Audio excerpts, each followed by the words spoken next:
Welcome to SS kitchen. SS கிச்சனில் இன்றைக்கி நம்ம பார்க்க போகிறது நல்ல ஒரு சூப்பரான சுவையான சப்பாத்திக்கு நல்ல ஒரு கிரேவி தாங்க பண்ணியிருக்கேன். இது வந்து நைட்டு டின்னருக்கு தான் நான் பண்ணியிருக்கேன். இது சூப்பராக இருக்கும். இது வந்து சப்பாத்திக்கு, தோசைக்கு, ரைஸுக்கு எதுக்குன்னாலும் நம்ம வச்சு சாப்பிட்டுக்கலாம். சட்டுன்னு செய்கிறதுக்கு இது ரொம்ப யூஸ்ஃபுல்லாக இருக்கும்.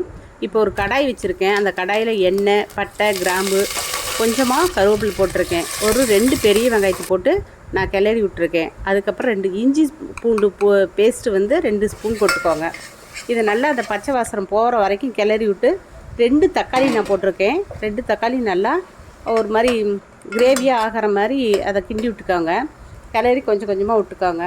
இப்போ நான் வந்து வீட்டில் அரைச்ச மல்லித்தூளும் மிளகாத்தூளும் அதில் சேர்க்குறேன்.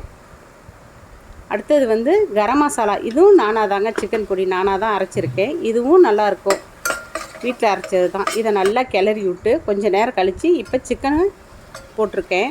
இந்த சிக்கனை வந்து கொஞ்சமாக பெரட்டி அப்படியே கொஞ்சம் நேரம் மூடி வச்சு பெரட்டி விட்டால் கொஞ்சம் நல்லா அந்த காரம், சாரம், உப்பு எல்லாமே நல்லா ஏறுற அளவுக்கு நம்ம செஞ்சுக்கலாம்.